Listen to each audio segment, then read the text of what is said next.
Hello दोस्तों, आज है 31 अगस्त और 31 अगस्त की करंट अफेयर के जो भी इम्पोर्टेंट क्वेश्चन बनते हैं आज हम उनके बारे में डिस्कस करने वाले हैं। जो 30 अगस्त की करंट अफेयर थी वो हमने सुबह पढ़ी थी और अब हम 31 अगस्त की करंट अफेयर पढ़ने वाले हैं। तो इसमें हम टोटल 12 क्वेश्चन करेंगे जो बहुत ही ज़्यादा इम्पोर्टेंट होने वाले हैं। और ये जो हमारा चैनल है इसका नाम क्या है, कूल टेक्निक्स। तो आप इसको सब्सक्राइब कर सकते हो और जो इसकी PDF है वो आपको Telegram channel CT current affair पर मिल जाएगी। देखिए पहला क्वेश्चन देखते हैं। HSBC बैंक के नए मुख्य कार्यकारी अधिकारी कौन बने हैं, यानी CEO कौन बने हैं HSBC बैंक के। देखो ये जो बैंक है ये बैंक फॉरेन बैंक है, फॉरेन यानी यह बैंक एक विदेशी बैंक है। और ये बैंक किस देश का है, यह बैंक UK यानी यूनाइटेड किंगडम का है। तो इसकी जो इंडिया वाली शाखा है उसके CEO कौन बने हैं, तो इसके CEO बने हैं हितेंद्र दवे। चलिए इसके बारे में थोड़ी सी बातें जान लेते हैं कि इसकी स्थापना 1853 में हुई थी और इसका मुख्यालय मुंबई में स्थित है। बार्सिलोना ओपन शतरंज टूर्नामेंट 2021 का खिताब किसने जीता, बार्सिलोना ओपन शतरंज टूर्नामेंट। तो आप यहाँ पर देख सकते हो ये इन्होंने जीता है और इनका नाम है SP Sethuraman, SP Sethuraman Barcelona open शतरंज टूर्नामेंट। तो ये जो क्वेश्चन है ये तो वन लाइनर क्वेश्चन है, इसमें बस आपको इनका नाम याद करना है। और हम जो शतरंज का आयोजन कौन कराता है, शतरंज का आयोजन कराता है FIDE, FIDE, या इसी को ही हम बोलते हैं इंटरनेशनल चेस फेडरेशन। तो हम इसके बारे में जान लेते हैं कि इसका हेडक्वार्टर कहाँ पर स्थित है और इसके CEO कौन है। देखिए यहाँ पर देखिए FIDE या वर्ल्ड चेस फेडरेशन, तो इसकी स्थापना 1924 में हुई थी और इसका मुख्यालय लुसाने स्विट्ज़रलैंड में स्थित है। और देखिए यह वाला क्वेश्चन काफ़ी इंपॉर्टेंट है, ये मैंने आपको कुछ दिन पहले ही पढ़ाया था कि 69वें शतरंज ग्रैंड मास्टर कौन बने हैं, हर्षित राजा। जो पहले शतरंज ग्रैंड मास्टर थे उनका नाम क्या है, विश्वनाथन आनंद। महिला सशक्तिकरण पर पहले G20 मंत्री स्तरीय सम्मेलन का आयोजन किस देश ने किया है। तो यहाँ पर जो G20 देश हैं उनके द्वारा एक सम्मेलन का आयोजन किया गया है और ये जो सम्मेलन है यह महिलाओं को लेकर गया है, महिलाओं के सशक्तिकरण के लिए है और इसका आयोजन किया है इटली के द्वारा। देखो जो G20 के 2021 में जितने भी सम्मेलन हुए हैं, चाहे वो पर्यटन से संबंधित सम्मेलन हो, चाहे वो विदेश मंत्रियों का सम्मेलन हो, तो ये जो जितने भी देश हुए हैं इनका जो आयोजन है वो इटली के द्वारा किया गया है। तो आप इसको आसानी से याद कर सकते हो। और यहाँ पर इसमें भारत की तरफ से किसने भाग लिया है, इसमें जो भारत के महिला और बाल विकास मंत्री हैं उनका नाम क्या है, स्मृति ईरानी, उन्होंने इसमें भाग लिया है। और ये जो महिला सशक्तिकरण पर सम्मेलन हुआ है इसका इस बार पहला संस्करण हुआ है, यानी यह पहली बार आयोजित किया गया है। चलिए हम G20 देशों के बारे में जान लेते हैं। ये जो G20 देश है इसमें 1900 देश आते हैं और एक इसमें आता है यूरोपियन यूनियन, यानी इसमें एक ये संघ आता है। आप यहाँ पर देख सकते हो इसमें 1900 देश आते हैं और एक आता है यूरोपियन यूनियन और इसकी स्थापना 1999 में की गई थी और इसके अध्यक्ष कौन है, मारियो द्रागी। और जो G20 का पहला सम्मेलन कहाँ पर हुआ था, इसका पहला सम्मेलन अमेरिका में 2008 में हुआ था और इसका जो 16वां संस्करण है वो इस साल 2021 में इटली में होने वाला है और अगले साल होने वाला है इंडोनेशिया में और फिर 2023 में भारत में होने वाला है इसका शिखर सम्मेलन। जो G20 का शिखर सम्मेलन है वो 2023 में भारत में होगा। तो आप यहाँ पर जो G20 के अंदर देश आते हैं उनके नाम आप यहाँ पर देख सकते हो। भारत G20 का हिस्सा है लेकिन भारत G7 का हिस्सा नहीं है। भारतीय रिजर्व बैंक के नए कार्यकारी निदेशक कौन बने हैं, कार्यकारी निदेशक या एग्जीक्यूटिव डायरेक्टर, तो इनका नाम क्या है, इनका नाम है अजय कुमार। तो चलिए अब हम RBI के बारे में सारी बातें जान लेते हैं। देखो आरबीआई की स्थापना कब हुई थी? आरबीआई की स्थापना 1 अप्रैल 1935 में हुई थी और इसका राष्ट्रीयकरण हुआ था 1 जनवरी 1949 में। और इसका मुख्यालय मुंबई महाराष्ट्र में स्थित है। और इसके वर्तमान में गवर्नर कौन है? शक्तिकांत दास। इसमें एक तो गवर्नर होते हैं और इसमें 4 होते हैं उप गवर्नर। इसमें 4 होते हैं उपराज्यपाल। तो उनमें से जो एक राज्यपाल हैं उनकी नियुक्ति हाल ही में हुई है और उनका नाम क्या है? बीपी कानूनगो। इनकी नियुक्ति हाल ही में हुई है। और यहाँ पर जो कार्यकारी निदेशक बने हैं उनका नाम क्या है? अजय कुमार।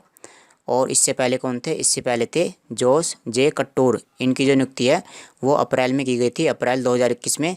तो मात्र 4 या 5 महीने में ही दोबारा से कार्यकारी निदेशक बनाए गए हैं और उनका नाम क्या है? अजय कुमार।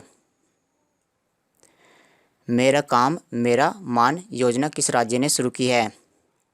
मेरा काम मेरा मान योजना, तो यह योजना शुरू की हुई है पंजाब के द्वारा। आप यहाँ पर देख सकते हो, ये हैं पंजाब के मुख्यमंत्री कैप्टन अमरिंदर सिंह। और इस योजना के बारे में थोड़ी सी बातें जान लेते हैं। इस योजना के जरिए क्या किया जाएगा? जो पंजाब के युवा लोग हैं उनको रोज़गार दिया जाएगा। और इस योजना के तहत क्या किया जाएगा? जो पंजाब के युवा हैं उनको 12 महीने की ट्रेनिंग दी जाएगी और ट्रेनिंग के दौरान ही उनको 2500 रुपये प्रति महीना पैसे भी दिए जाएंगे। तो जब उनकी 12 महीने की ट्रेनिंग पूरी हो जाएगी तो जो पंजाब के लोग हैं वो अपना कुछ ना कुछ काम कर सकते हैं। चलिए पंजाब के बारे में जान लेते हैं। इसकी स्थापना 1 नवंबर 1966 में हुई थी और जो पंजाब है वो 1 नवंबर को अपना स्थापना दिवस मनाता है। इसकी राजधानी है चंडीगढ़ और यहाँ के मुख्यमंत्री हैं कैप्टन अमरिंदर सिंह और यहाँ के राज्यपाल हैं वीपी सिंह बदनौर। आप यहाँ पर देख सकते हो, ये है पंजाब जो 3 राज्यों के साथ में अपनी सीमा साझा करता है। एक तो है राजस्थान, दूसरा है हरियाणा और तीसरा है हिमाचल प्रदेश। और ऊपर की तरफ यह है जम्मू और कश्मीर केंद्र शासित प्रदेश से अपनी सीमा साझा करता है। दिल्ली सरकार के देश के मेंटर्स कार्यक्रम के ब्रांड एम्बेसडर कौन बने हैं? तो जो दिल्ली सरकार है उसके द्वारा देश के मेंटर्स कार्यक्रम योजना शुरू की गई है। और इसका देखो, मेंटर्स का मतलब क्या होता है? मेंटर्स का मतलब होता है कि वो आपको कुछ ना कुछ गाइड करेंगे आपके भविष्य के बारे में। तो यह योजना दिल्ली सरकार के द्वारा शुरू की गई है। और इस योजना के प्रमोशन के लिए जो इसके ब्रांड एम्बेसडर बनाए गए हैं वो कौन है? सोनू सूद। और देखो थोड़ी सी हम इसके बारे में भी जान लेते हैं कि ये जो मेंटर्स कार्यक्रम है इसके तहत क्या किया जाएगा। इसके तहत जो सरकारी स्कूल के बच्चे हैं, सरकारी स्कूल के जो बच्चे हैं 1 से लेकर के 10, 1 से 10 बच्चे, 1 से 10 बच्चे जो हैं वो क्या कर सकते हैं? जो दिल्ली के जो नागरिक हैं जो अच्छी तरह से उनको नॉलेज है तो वो क्या कर सकते हैं? 1 से 10 बच्चे वो ले सकते हैं और उनको वो गाइड कर सकते हैं। यानी जो दिल्ली के नागरिक हैं जिनको अच्छी नॉलेज है तो वो सरकारी स्कूल के 1 से लेकर के 10 बच्चे मतलब कि गिनती में उन बच्चों को वो क्या कर सकते हैं? उन बच्चों को वो गाइड कर सकते हैं। चलिए दिल्ली के बारे में भी जान लेते हैं। इसकी राजधानी है नई दिल्ली और यहाँ के मुख्यमंत्री हैं अरविंद केजरीवाल और यहाँ के उपराज्यपाल हैं Anil Baijal. Operation Trojan horse A novel inspired by true events नामक पुस्तक के लेखक कौन है? तो आपको केवल इतना सा ही नाम याद करना है, ऑपरेशन ट्रोजन हॉर्स। तो इस पुस्तक के लेखक हैं डीपी सिन्हा और अभिषेक शरण। और इसमें देखो ये जो पुस्तक है कई ऑपरेशन के बारे में बताया गया है। इसमें 26/11 के आतंकवादी हमले के बारे में भी इसमें बताया गया है।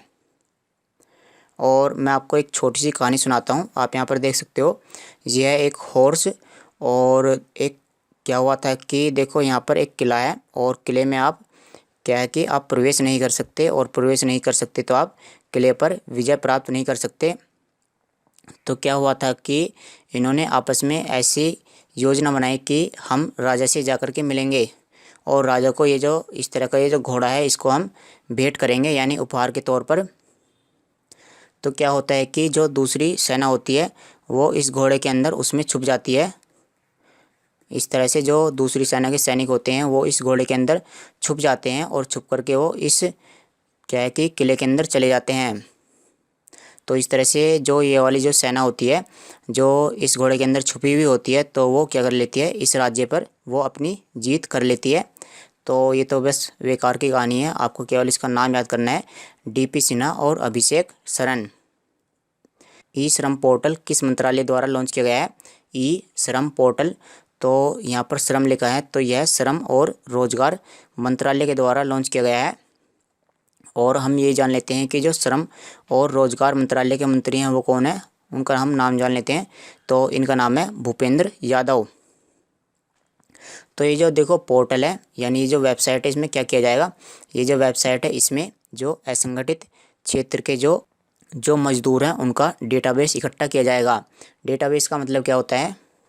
डेटाबेस का मतलब होता है कि जो मजदूर हैं उनका नाम, उनका पता, उनका मोबाइल नंबर और उनका कितना एक्सपीरियंस है, तो इन सभी के बारे में वहाँ पर जानकारी इकट्ठा की जाएगी। और जानकारी इकट्ठा करने के बाद में उनको जो सरकारी योजनाएं हैं उनका लाभ उनको दिया जाएगा। किसानों के लिए राष्ट्रीय खाद्य और पोषण अभियान का शुभारंभ किसने किया है? राष्ट्रीय खाद्य और पोषण अभियान। देखो खाद का मतलब क्या होता है? खाद का मतलब होता है फर्टिलाइज़र, यानी जो खेतों में इस्तेमाल किया जाता है। तो यहाँ पर जो कृषि मंत्री हैं उन्होंने इसका शुभारंभ किया है, और जो कृषि मंत्री हैं उनका नाम क्या है? नरेंद्र सिंह तोमर। इनके द्वारा राष्ट्रीय खाद्य और पोषण अभियान शुरू किया गया है। और इसके तहत क्या किया जाएगा, जो किसानों की जो आर्थिक स्थिति है उसमें सुधार किया जाएगा। प्रति वर्ग मील में सबसे अधिक CCTV कैमरे लगाने के मामले में कौन सा शहर दुनिया में प्रथम स्थान पर है? तो आप यहाँ पर देख सकते हो, शहर का नाम है दिल्ली। दिल्ली जो है दुनिया के 150 शहरों में पहले स्थान पर है, जिसमें CCTV कैमरे सबसे ज़्यादा हैं। अगर हम यहाँ पर प्रति वर्ग मील की बात करें, प्रति वर्ग मील किस तरह से, यहाँ पर इस तरह से, ये क्या है, ये एक वर्ग है जिसकी भुजा कितनी है? 1 मील, 1 मील, और इधर से भी कितनी है? 1 मील। तो इस तरह से जो इसका एरिया बन जाता है वो कितना हो जाता है? इसका एरिया हो जाता है 1 मील स्क्वायर। तो इतने क्षेत्रफल में या इतनी जगह पर जो CCTV लगाने के मामले में जो पहला शहर है वो कौन सा है? दिल्ली। यहाँ पर 1 वर्ग मील एरिया में 1826 CCTV कैमरे लगाए गए हैं। किस राज्य सरकार ने किसान आंदोलन के दौरान मारे गए 104 किसानों और मजदूरों के स्वजनों को सरकारी नौकरियां देने के प्रस्ताव को मंजूरी दे दी है? तो आप यहाँ पर देख सकते हो, ये जो किसान आंदोलन है यह ज़्यादातर जो पंजाब के जो लोग हैं उनके द्वारा यह चलाया गया था। और यहाँ पर जो पंजाब के मुख्यमंत्री हैं उन्होंने यह घोषणा कर दी है कि जो किसान इस आंदोलन में मारे गए थे उनको, उनके परिवार वालों को सरकारी नौकरियां दी जाएंगी। राष्ट्रीय खेल दिवस कब मनाया जाता है? National sports day. तो यह मनाया जाता है 29 अगस्त को। और यह क्यों मनाया जाता है? क्योंकि इस दिन जो हॉकी के जादूगर है मेजर ध्यानचंद, इनका जन्म हुआ था। और इनका जन्म कब हुआ था? इनका जन्म हुआ था 29 अगस्त 1905 ईस्वी को यूपी के इलाहाबाद के अंदर। और जब ये भारतीय हॉकी टीम के कप्तान थे तो 1928, 1932, 1936 यानी लगातार 3 बार इनकी अगुवाई में ओलंपिक में स्वर्ण पदक हासिल किया गया था भारतीय हॉकी टीम के द्वारा। तो चलिए फिर दोस्तों, आज की वीडियो में इतना ही। Thanks for watching the video. कल हम जो 1 तारीख की करंट अफेयर पढ़ेंगे। तो चलिए फिर हम सुबह को मिलते हैं।